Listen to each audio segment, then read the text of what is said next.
balls. I like balls.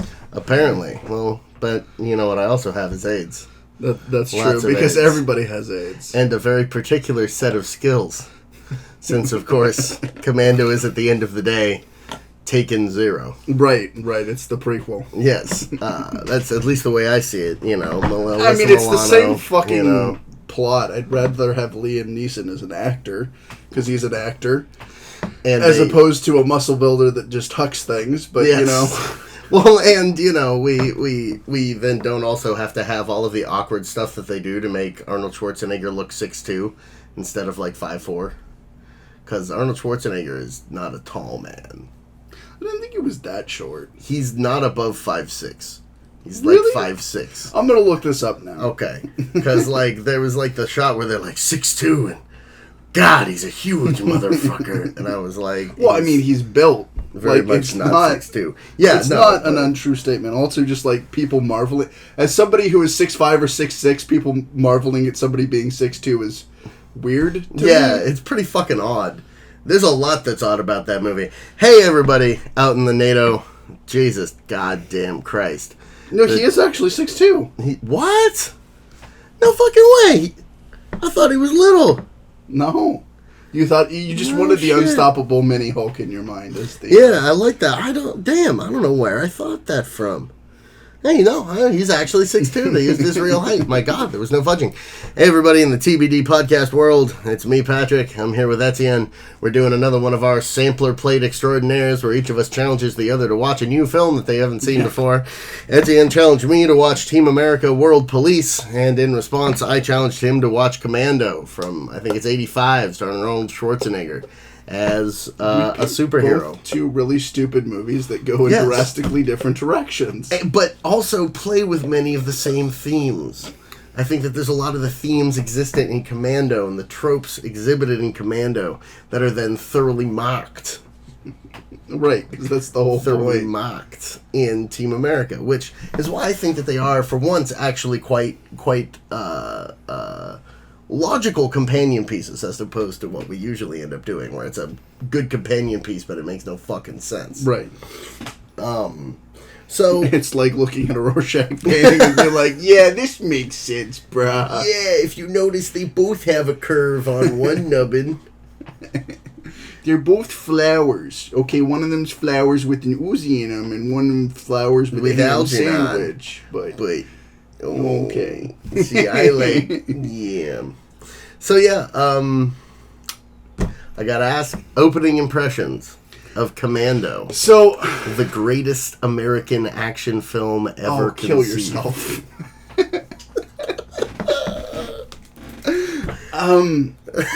You know, it's something that I'm becoming more receptive to. I really gotta say, because for the longest time I didn't like Arnold. I'm still not a big fan of Arnold, and you know this. Nor should you be. And like I really hated the mindless 80s action film subgenre film.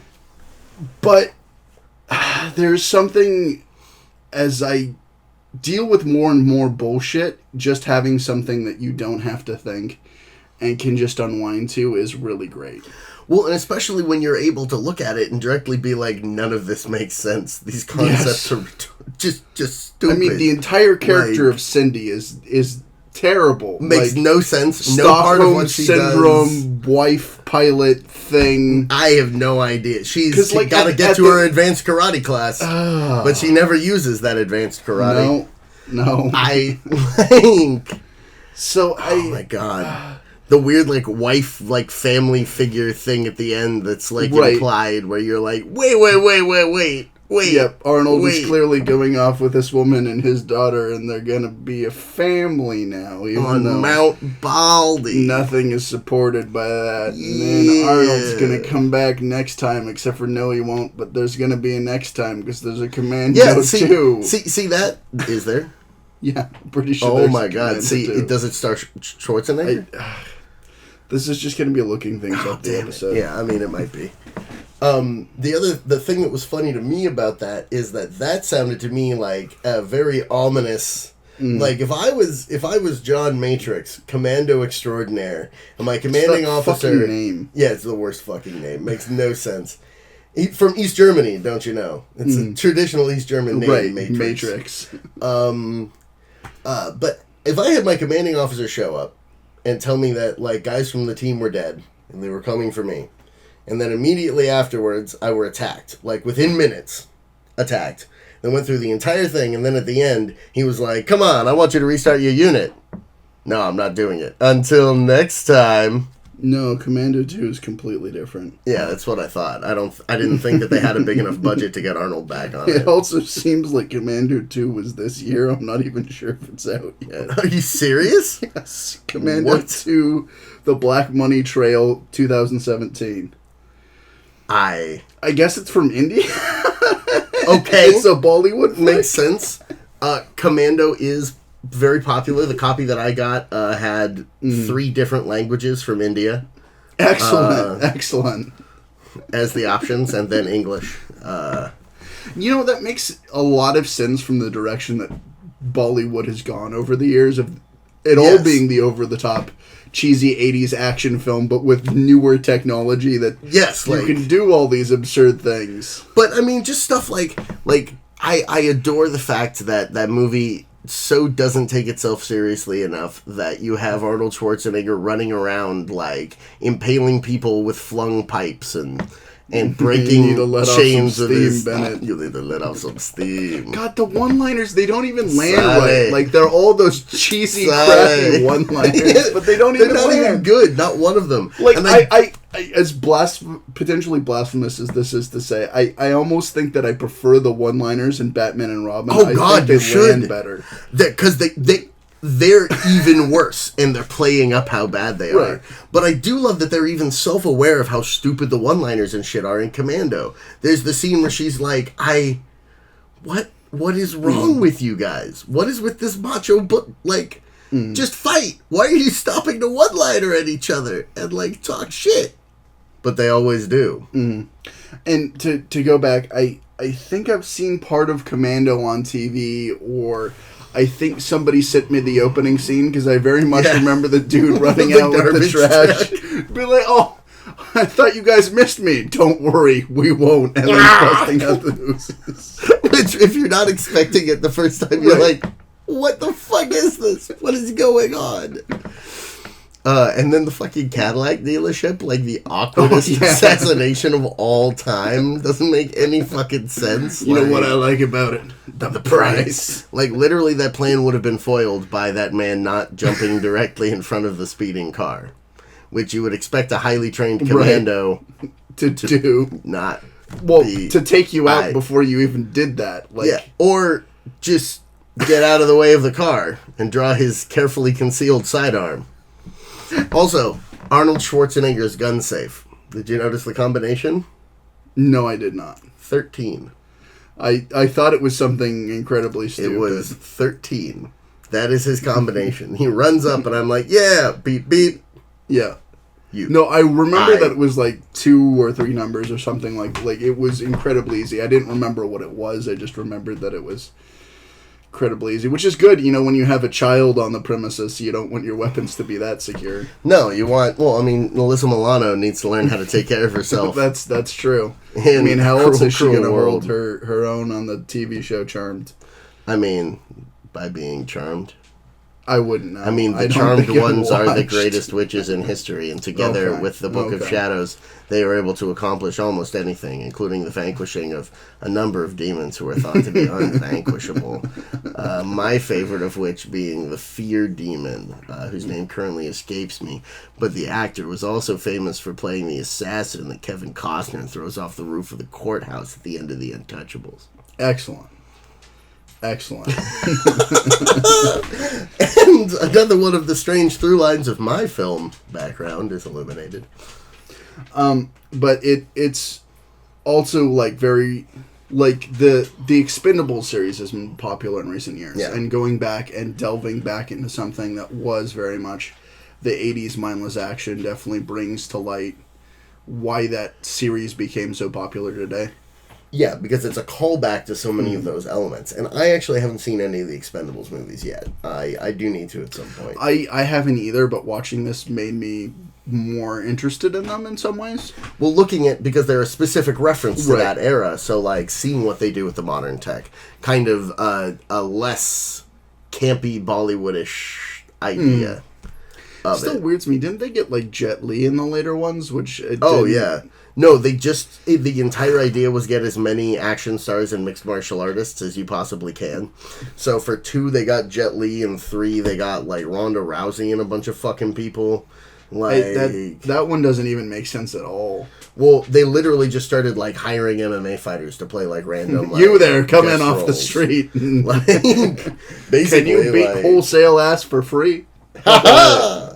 We'll pay you $10,000 then. Yeah, no. The Expendables. We're really mercenaries.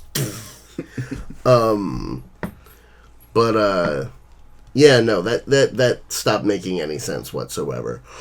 But then again, the source material makes no sense. They don't explain fuck all. No. Like John Matrix's super training that allows him to smell men. Right. You couldn't smell them?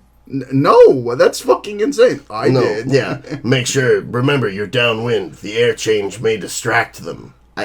You want me to smell? Can't be serious. You want me to smell them? I did. Thank you, Arnold. Your keen sense of smell was, of course, blocked by the chopper until that exact moment. But I'm glad. I'm so very glad.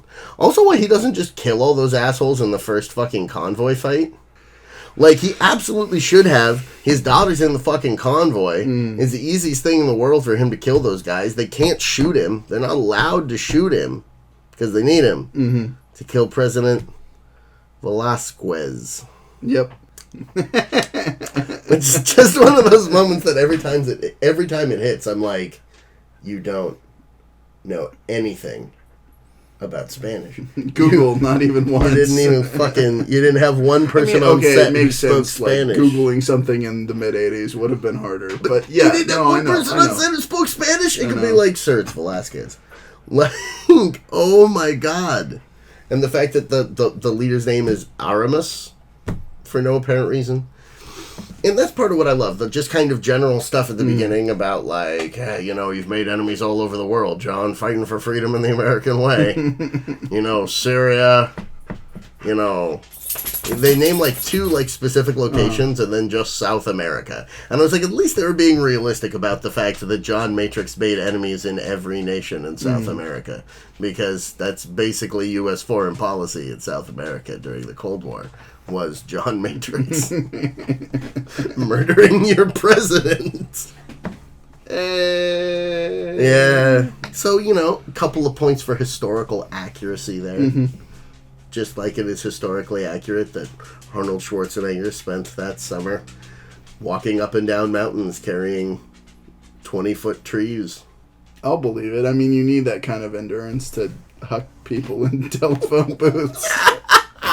The telephone booth. I'd never get over the telephone booth. No, that was one of my favorite scenes in the movie. The fight in the Glendale Galleria. The shit with when Sully gets his comeuppance, because fuck Sully. Oh yeah, Sully is actually the worst out of everybody. I mean, yeah, Arnold, I'm gonna joke about molesting your daughter. Yeah, that's great, classy. And then spend almost the entire rest of my screen time harassing the same woman. Yeah. Over and over. Until the same woman comes to me, and then I think it's my lucky day, and then ba-doop, boop, Arnold. Beedly-deet-deet-deet.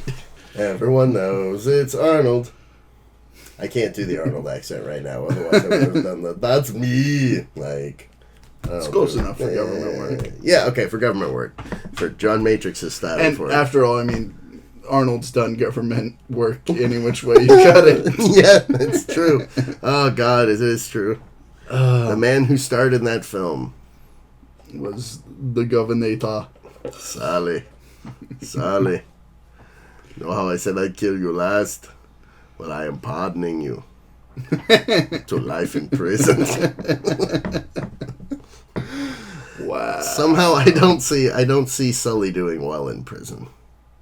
It's funny too how, like, I don't know if I mentioned this to you, like when you were first bringing up Commando and you referenced that line, but my first interaction with that line, or at least my first one that I remember, was in a World of Warcraft raid. They just straight borrowed, like it wasn't Sully, it was somebody else that they were talking about. Wow. But it was just like the fight starts up and like there's an NPC with you and it's like, well, remember when I said I kill you last, I lied, and they just straight took that.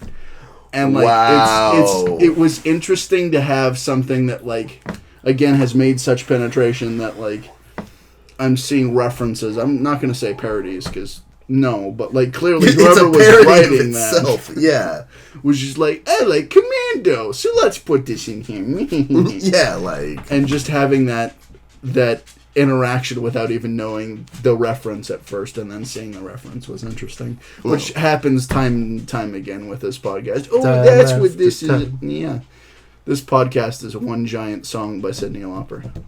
Time after time. Yes. Surprisingly, actually, ladies and gentlemen, if you were to go back and listen to our old podcasts and turn the sound really, really, really high, you would notice Cyndi Lauper's entire discography slightly playing in the background. Shh, shh, shh. And that's just before you bleed to death and die. You can hear it now. Because, of course, also we have mastered the brown noise, and any extended period of time with the brown noise will cause both diarrhea and death. Yes. Speaking of the brown noise, and Matt Stone and Trey Parker. Yes. Did you see the unrated version or the regular rated R version? I believe I saw the unrated. Okay. Was there scat in the sex scene? No. Then you saw the regular version. Okay. Wacky. Wacky. They Good just to know. went full absurd with it. Like, it's just... I'd heard that the scene just went on indefinitely. The copy that I had said it was the unrated version. It was not. So that was why I thought that it was. And I was like, wow, people said this was a lot worse than it actually was. Yeah. Okay. Scott. Okay. The main thing, because, like, they thought they could get away with it because it's fucking puppets. Yeah. Literally fucking puppets. Hey! But, like, basically, like, right before the release, like, the people came down on them and, like, you can't fucking show this. So, like, literally, like, right before release, they had to cut it down. Wow. And, like, trim that scene. Like, that's mostly what got trimmed from, like, the regular release and Makes the sense. film release. But it is absurd, gratuitous, all those things, specifically for the sake of being absurd and gratuitous, because it's puppets having sex. Well, and it's Trey Parker and Matt Stone. Right. Like, I mean, that is literally their stock in trade, is gratuitous, ridiculous, over-the-top mockery of every element of something. And I thought that they did that absolutely brilliantly, admirably in the film. And from, like, the beginning of the, like, how could I ever trust you? I was like, my God, he's going to tell him to suck his cock. Like, because they breadcrumbed it perfectly, the way that they breadcrumb those kinds of moments. Like, in those action films where it's like, sometimes you just have to believe. Like, those, like, that fucking line. They did it. It's just that one was sucking cock. And, like, oh, my God. So, just brass tacks, since you've seen it now, what is your overall impression? I would give it a solid B. Okay. A solid B. Certain elements of it I found utterly hysterical. A lot of it I was like, I like and respect what you're doing, but I am not laughing.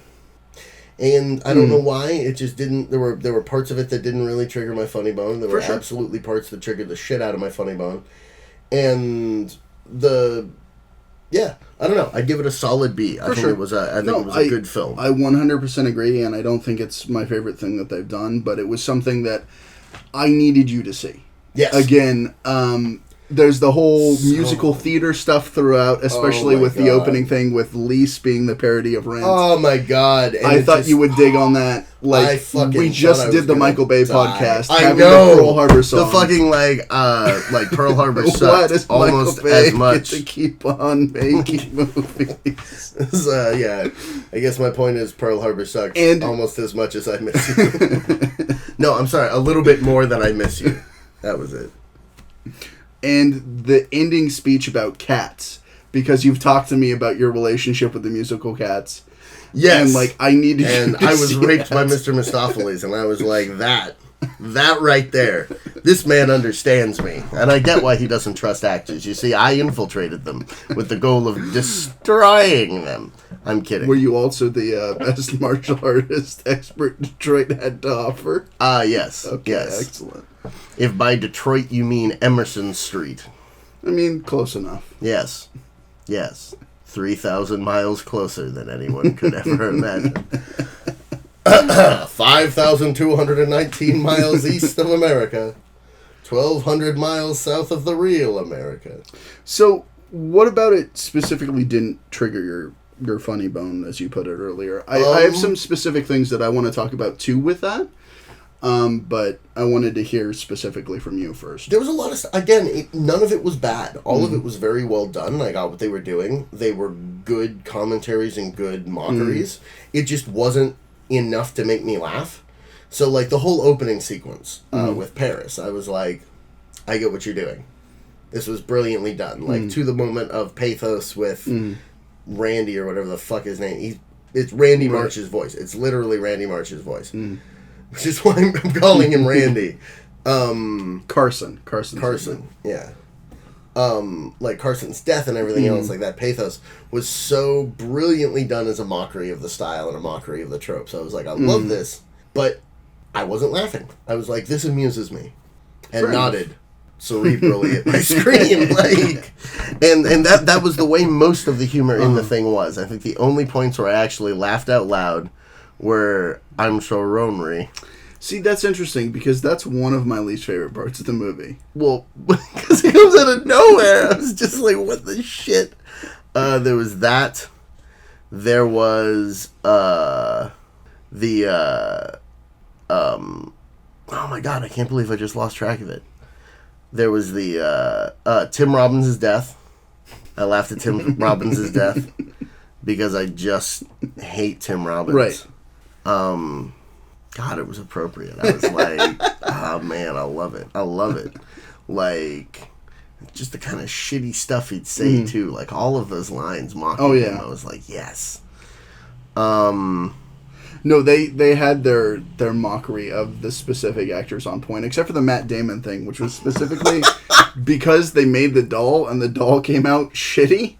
Yes. So it's actually not making fun of Matt Damon. It's more making fun of the doll. But everybody just interpreted it as making fun of Matt Damon. Well, and I've heard that joke for years, and I never understood what it was from. They're like, Matt Damon. And I was like, what the fuck? Right. Like, what the fuck is that? And it was from that movie. Now you know. Yeah, and I think I'm trying to remember what the last one was.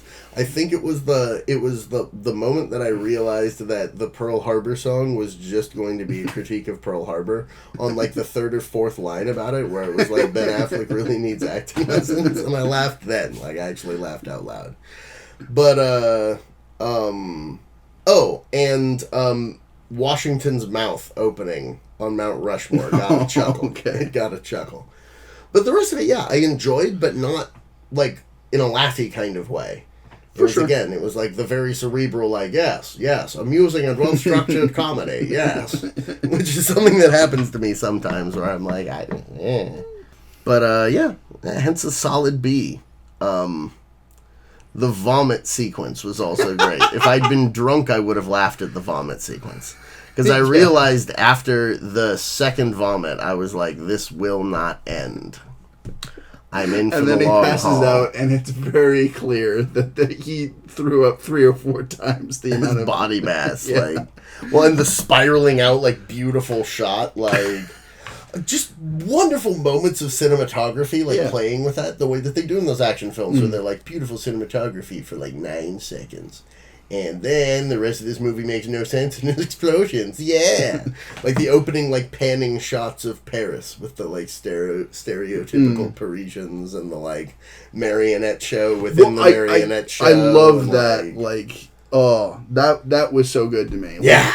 The first time I saw it, I was like, God damn it, I paid fucking $10 for this shit. And this is going to be what it is. And then it zooms out and you're like, wow, it's just puppets doing puppets. Which was the brilliance of it. And all of the, like, just, God, the fact that they actually included the sequence where it's like, why do you hate the infidels?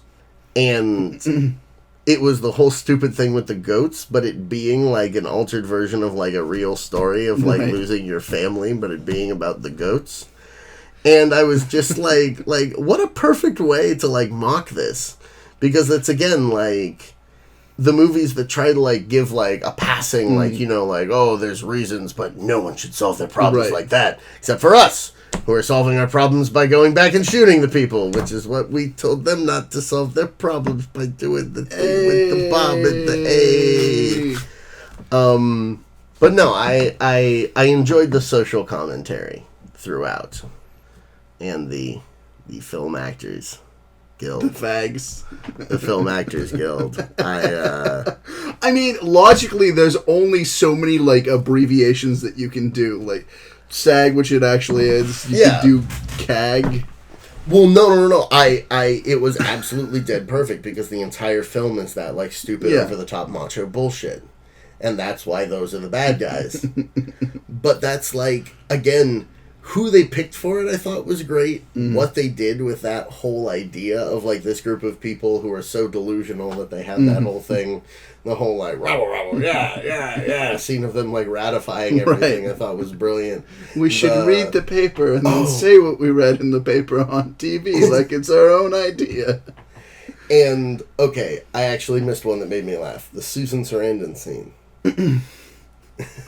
Your powers are weakening with age, Miss Sarandon. You shall die a peasant's death. Like, I thought I was gonna die. I mean, they didn't get Susan Sarandon for the cast, unfortunately. I think they actually got Alec Baldwin.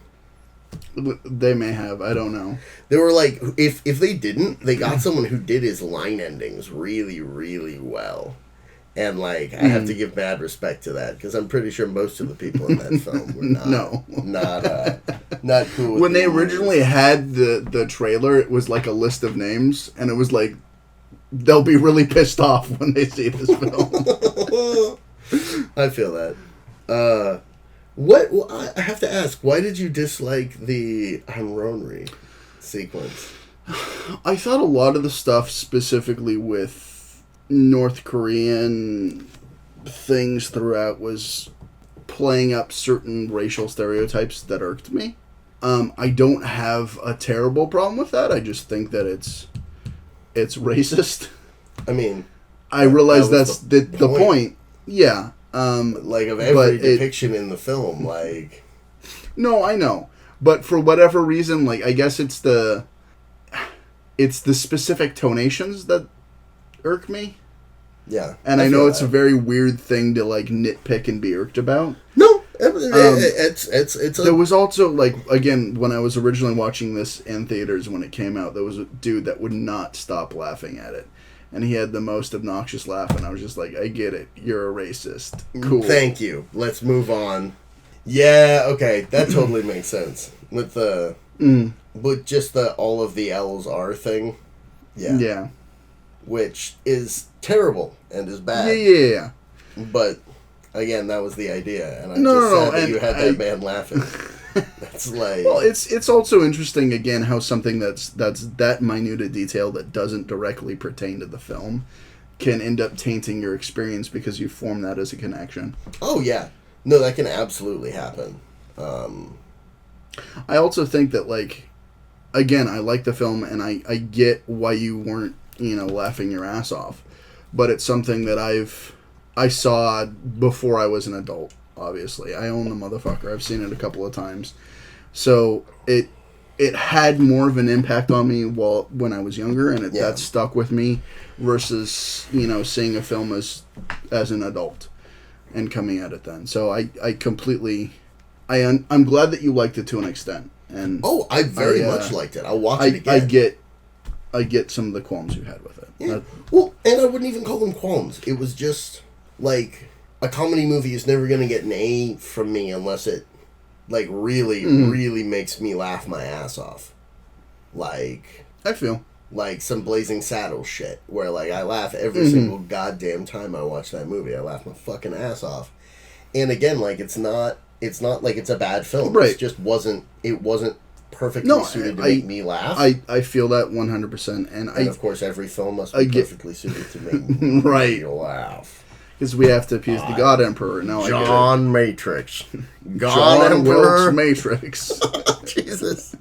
God Emperor of Mount Baldy Recreation Area. Give me back my family.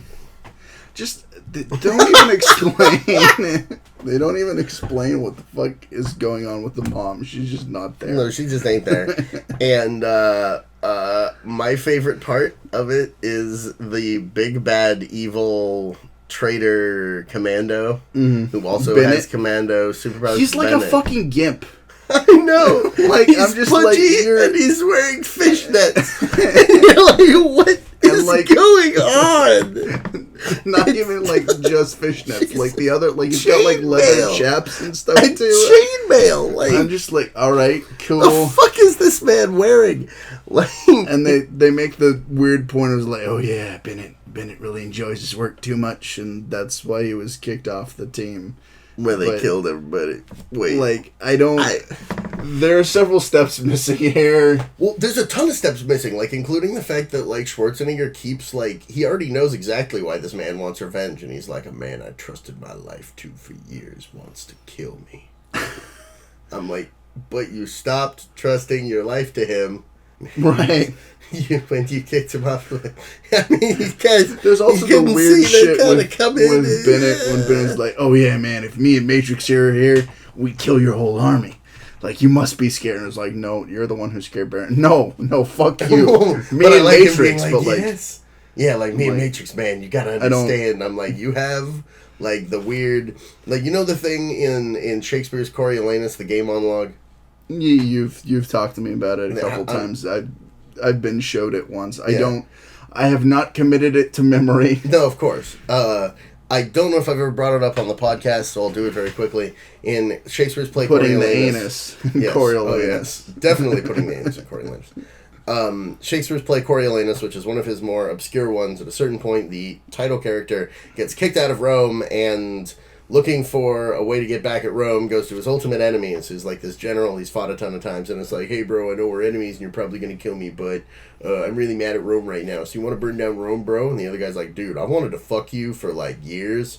Like, I've been so turned on when we're fighting, and, like, you're the only guy who can beat me, and, like, I've been dreaming about this, and I'm more turned on right now than I was on my wedding night with my wife, and, you know, I love her, don't get me wrong, I love her, but I'm horny. So you want to come in and meet the guys? There's always been something about a man's like, and Coriolanus is like, yeah, I think I'm going to come in and meet the guys. And they don't explicitly say it, but it goes in that direction, and I kind of feel like it's that same kind of weird, like, enemy camaraderie, like, I want to kill you, bro, but I kind of also want a piece of that butt.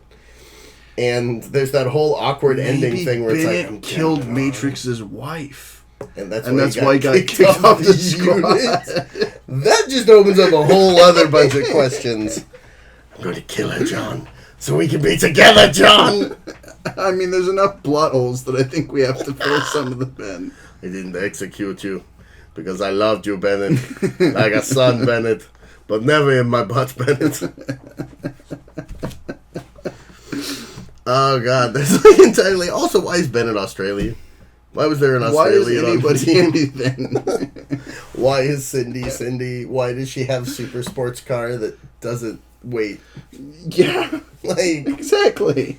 Yeah, nothing in the film makes sense, and it's beautiful that way. It's right that way. The scenes of him just throwing cops at the Glendale Galleria. Yeah.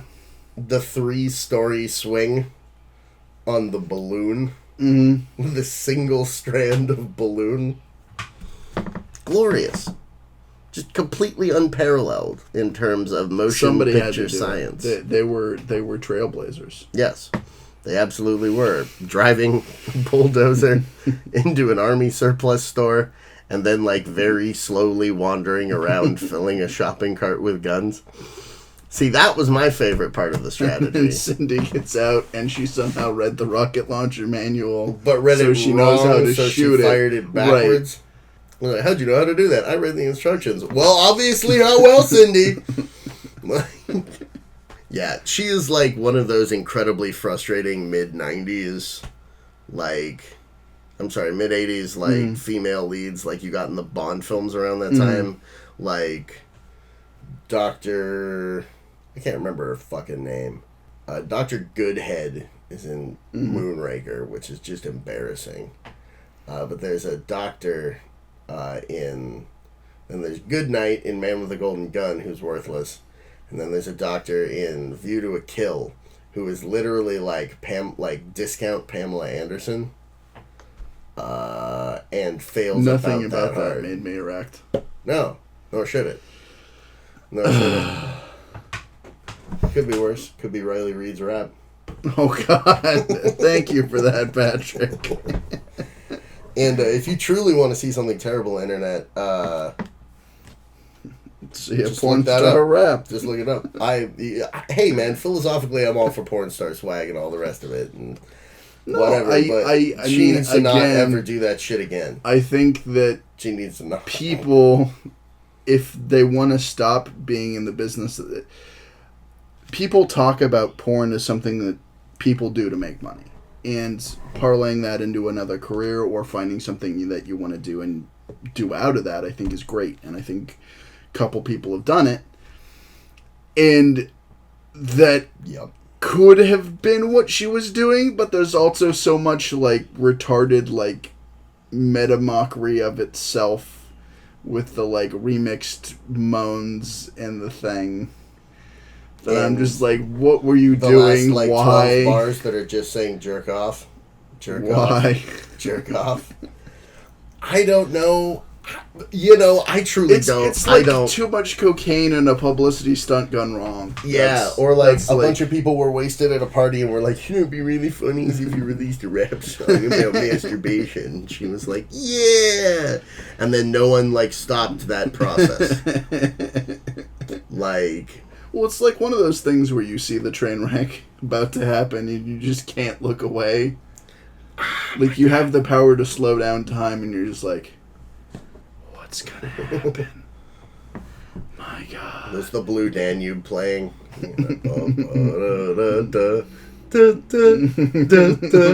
As you just watch the world burn down in front of you. Oh, dude. Riley complete non sequitur. But I, like, in my head, I've been taking the Terminator, like, themed, the da-da-da-da, and just applying that, like, whenever I see, like, a completely non-serious moment in a movie. Oh, just my God. amping it up to 11. It's been excellent. Oh, I need to do that with Commando. I need to go back to Commando and apply that sound in my heads.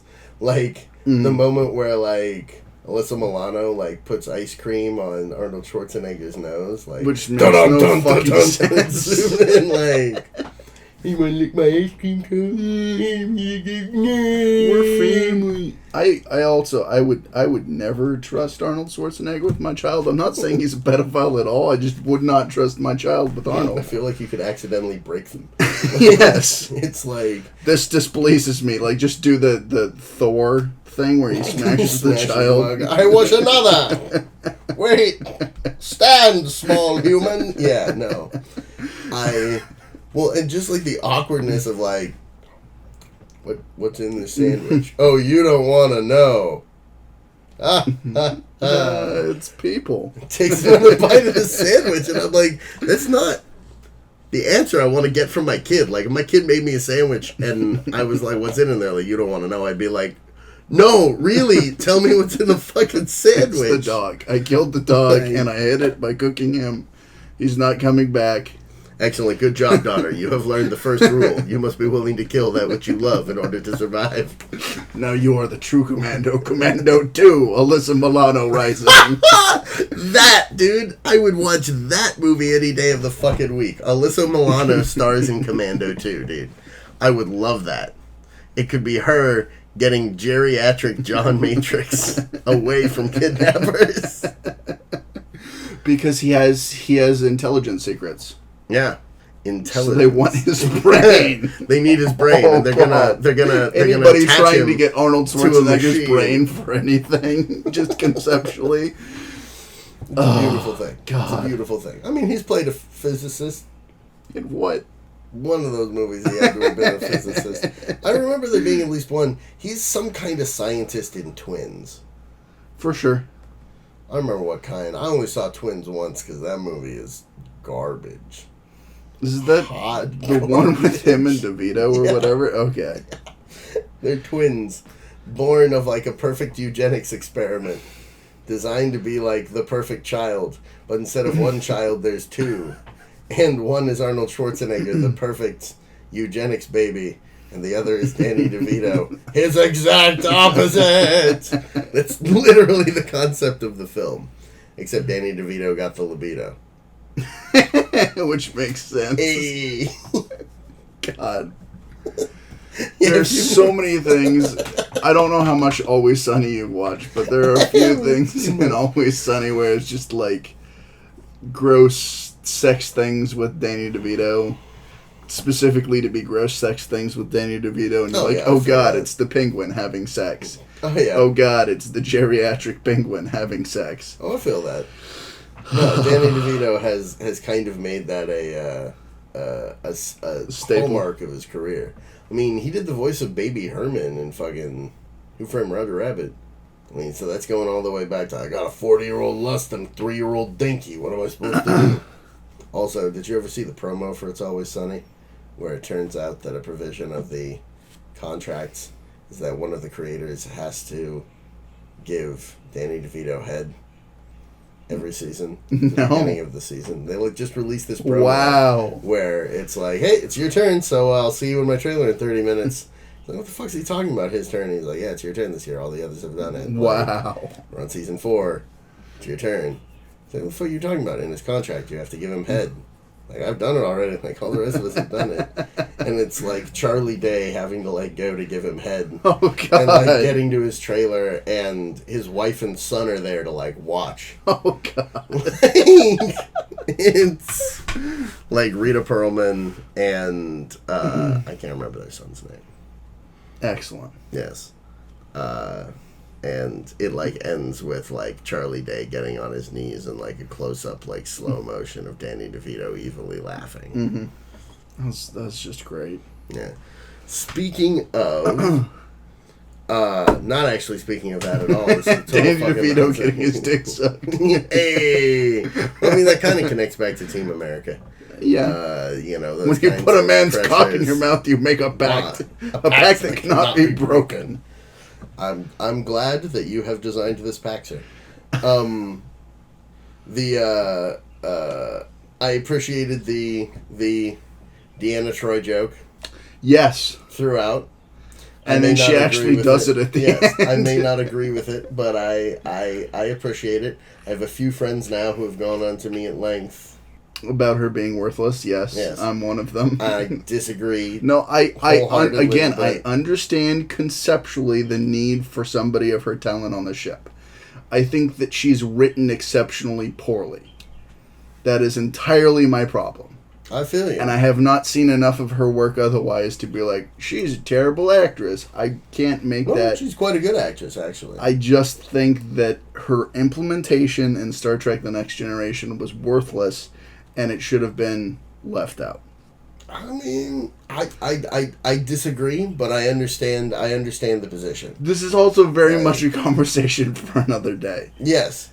But I enjoyed the the Deanna Troi reference throughout, and obviously being like, okay, so I sense that you're feeling a little confused. Yeah. Yeah, no shit. I sense that he's trapped inside. He's in no way trapped inside. Right. He is in the Jeep that left instantly at the beginning.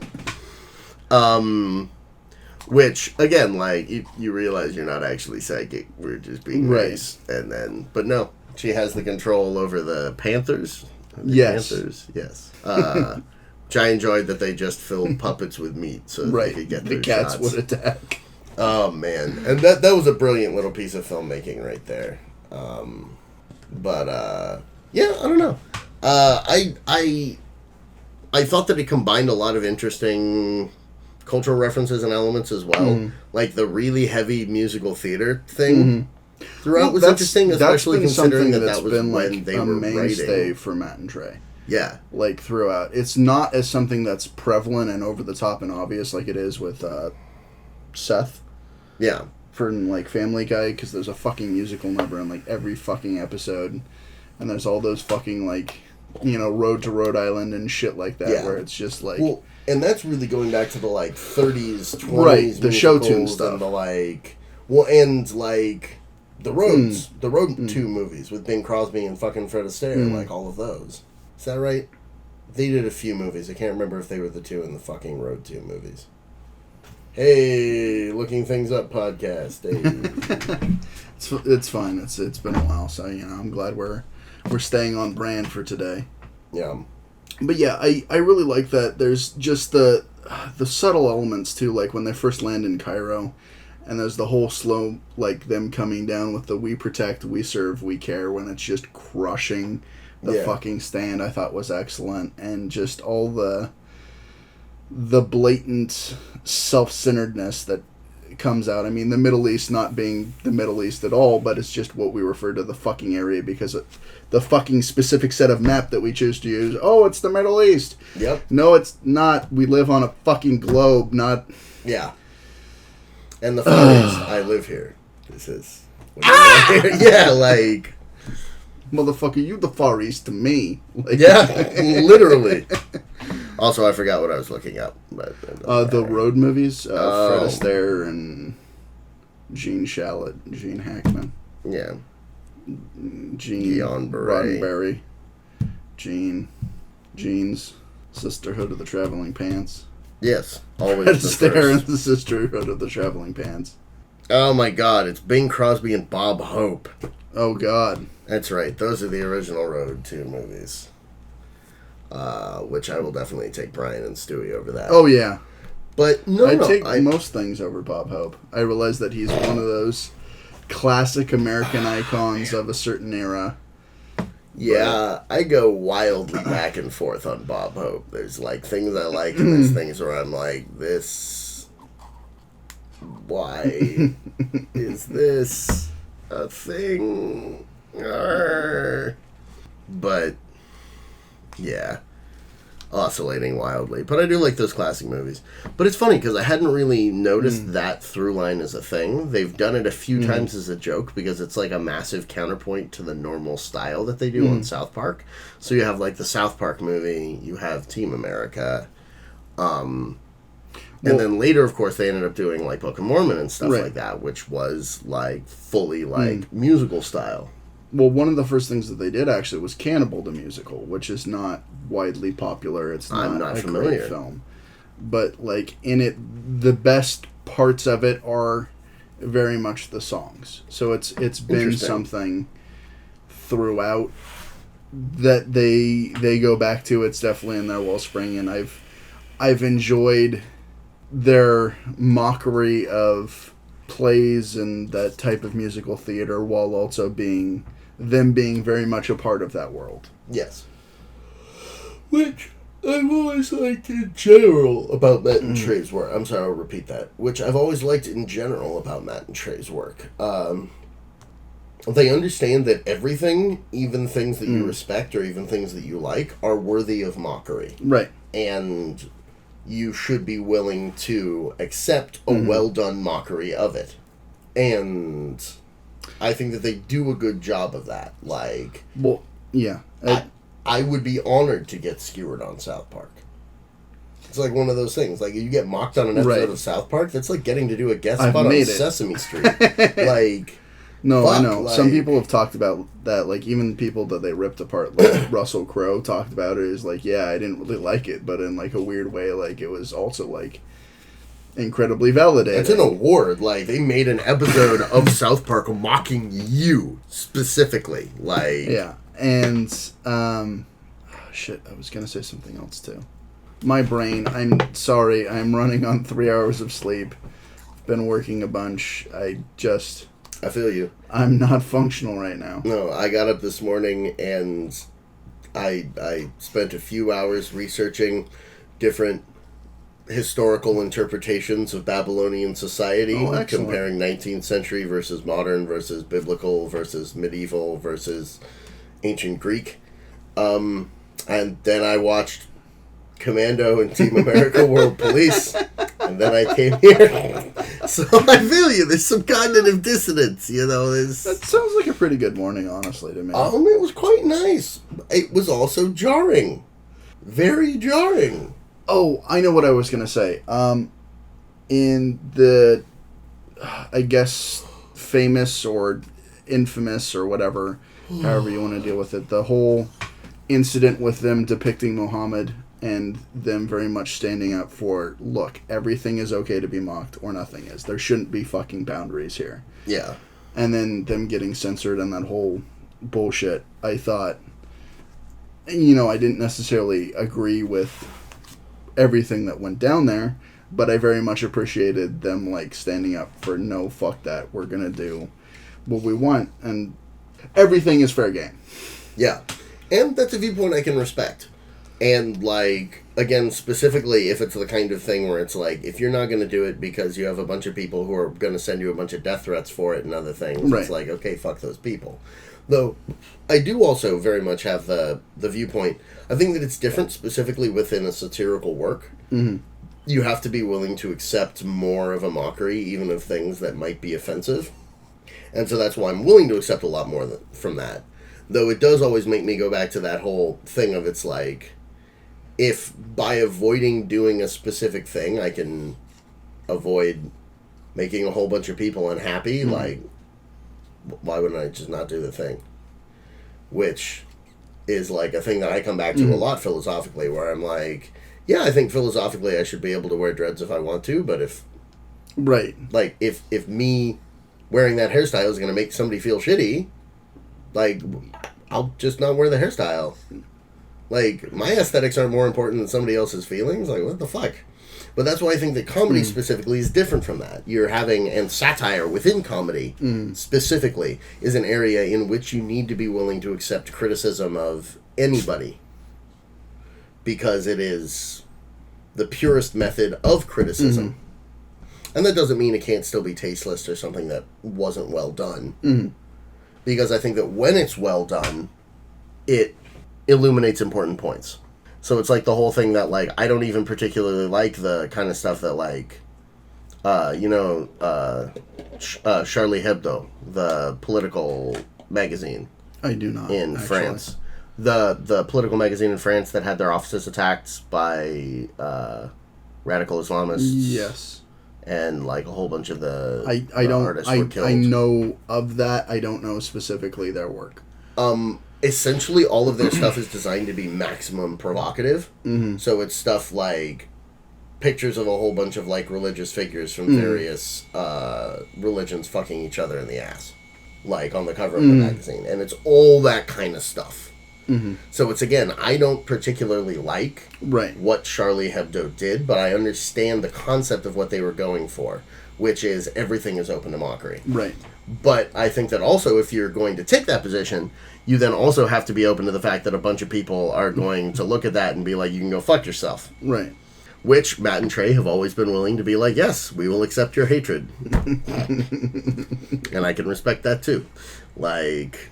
Well, I also think that it's interesting because of the time that it came up, because they already had Muhammad earlier, like he's in the Super Best Friends episode. Yeah. Which has now been, like, retroactively censored because of the other fucking debacle, which I think is bullshit, but we are where we are in time. But I still, like, as big as they are, and whether or not I think it was the right thing to do, I really like that they took that stand for the little people who couldn't take that stand.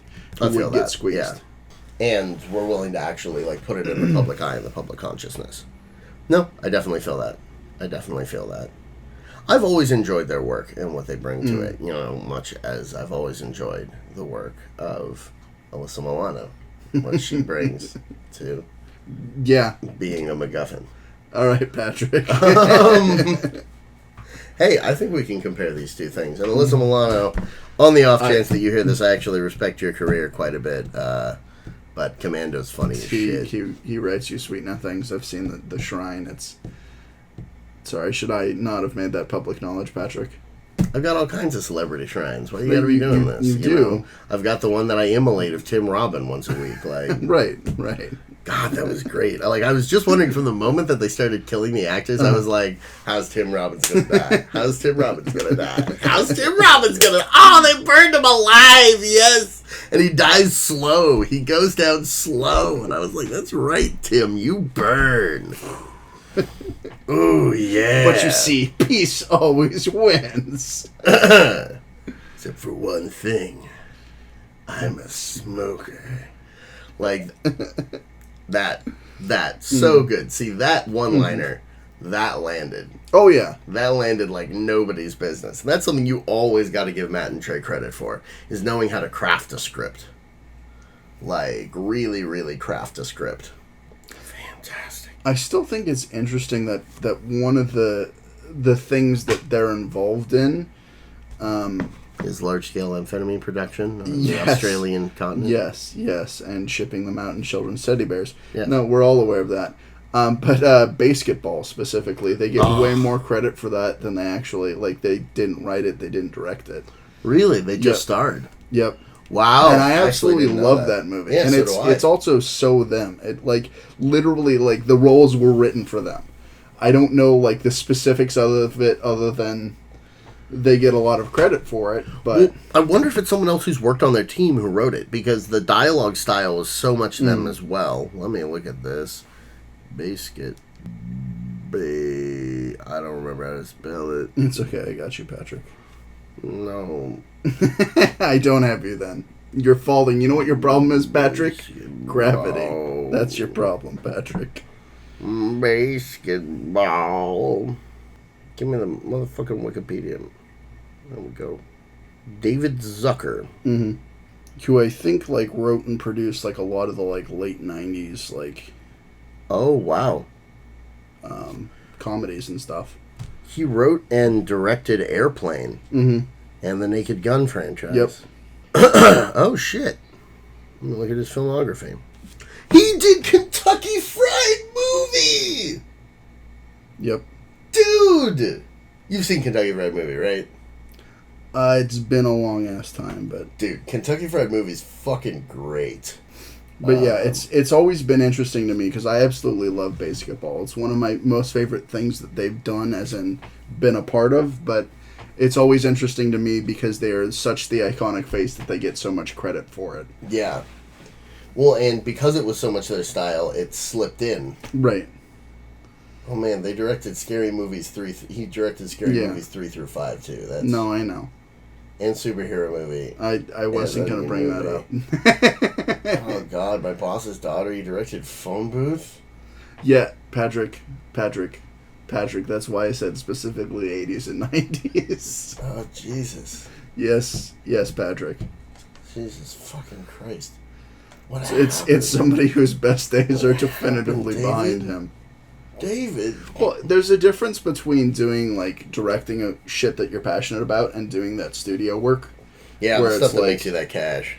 Where, you know, you're not something that you're connected with in terms of the script or whatever. They're just bringing you in to work with somebody else's project, and because of that you're not passionate and you're just kind of going through the motions. All right, let's get this done. I don't care anymore. You make that bank, but it's fucking soulless, and it shows. Yeah. It really does. It's one of those things. Like, if you are not putting soul into your film, or should I say soul into your film dies. And everyone can tell. Everyone can tell it's crap. It's like Michael Bay. It's crap. It's just crap. On that tangent, it was something that was interesting hearing Kevin Smith talk about Cop Out, because he didn't write that. The studio came to him and asked him to direct it. It was the first time he'd done something like that, where it was directing somebody else's shit that he wasn't involved with. And I think Cop Out's not a bad movie. It's not a great movie. But I think... Not familiar offhand? It's the, like, buddy cop thing with Tracy Morgan and that one... The Rock. Not The Rock. Can't think of his fucking name. Bald dude. Everybody loves him, but he's an asshole. He's in Pulp Fiction. Bruce Willis. Bruce Willis, yes. But yeah, Bruce Willis was also a massive ass on the set, and I think that also, in addition to, like, the soulless nature of directing a project that's not yours, kind of also put the kibosh on the movie. That makes sense. Anyways, we've strayed far and wide. Well, I mean, you can't not when Bruce Willis is that much of an asshole, which unfortunately is literally every report that I've ever heard from people about, like, working with him or meeting him, is he's He's just a kind of fag. He's an asshole. He is a Film Actors Guild member. I think he definitely wants our dicks and our pussies all covered in shit. I mean, Scott Copperfield. Never mind. We're not even going there. I think that we've probably delved as deeply as we can go into these waters. And gone off the deep end, and dry. we like got pulled in by a whirlpool and ended up somewhere else. I don't even know. So, but regardless, thank you for being with us on this journey. And we're gonna go. I'm gonna keep researching Babylon, and Etienne here Babylon is gonna 5. You know, that's an interesting tangent. A long nap because he's dead tired.